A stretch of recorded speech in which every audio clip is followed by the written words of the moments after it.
അധ്യായം 5. ആദത്തിന്റെ വംശാവലി ഗ്രന്ഥമാണിത്. ദൈവം മനുഷ്യനെ തന്റെ സാദൃശ്യത്തിൽ സൃഷ്ടിച്ചു. സ്ത്രീയും പുരുഷനുമായി അവരെ സൃഷ്ടിച്ചു. അവിടുന്ന് അവരെ അനുഗ്രഹിക്കുകയും മനുഷ്യൻ എന്ന് വിളിക്കുകയും ചെയ്തു.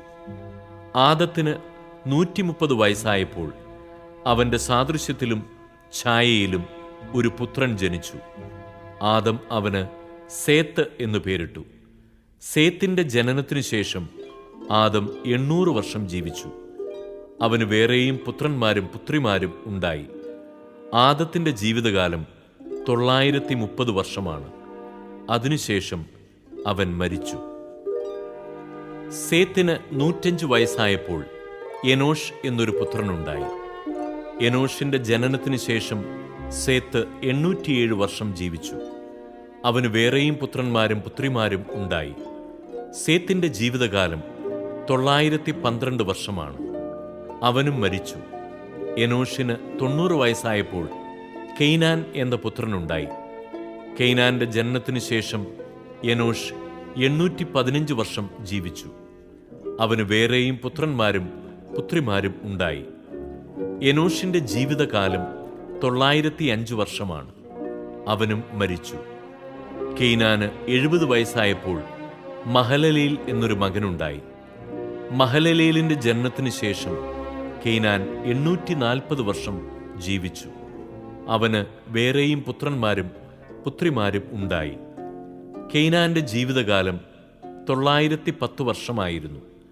അവനും മരിച്ചു. മഹലലേലിന് 65 വയസ്സായപ്പോൾ യാരദ് എന്ന മകനുണ്ടായി. യാരദിന്റെ ജനനത്തിനു ശേഷം മഹലലേൽ 830 വർഷം ജീവിച്ചു. അവന് വേറെയും പുത്രന്മാരും പുത്രിമാരും ഉണ്ടായി. മഹലലേലിന്റെ ജീവിതകാലം 895 വർഷമായിരുന്നു.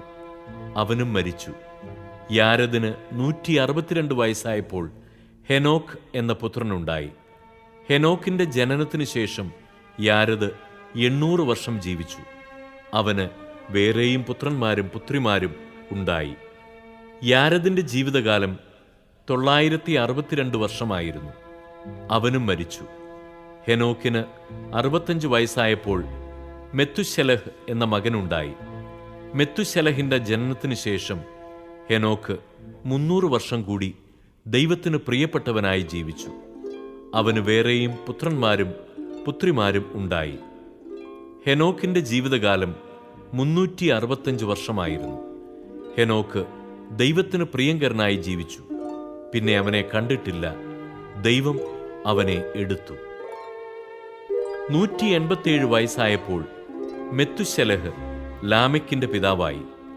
ലാമെക്കിന്റെ ജനനത്തിനു ശേഷം മെത്തുശലഹ് 782 വർഷം ജീവിച്ചു. അവന് വേറെയും പുത്രന്മാരും പുത്രിമാരും ഉണ്ടായി. മെത്തുശലഹിന്റെ ജീവിതകാലം 969 വർഷമായിരുന്നു. അവനും മരിച്ചു. ലാമക്കിന് 182 വയസ്സായപ്പോൾ ഒരു പുത്രനുണ്ടായി.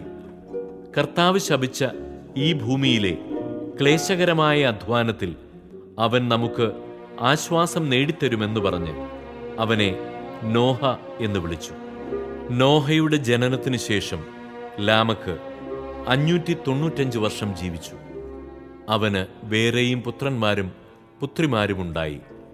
ലാമെക്കിന്റെ ജീവിതകാലം 777 വർഷമായിരുന്നു. അവനും മരിച്ചു.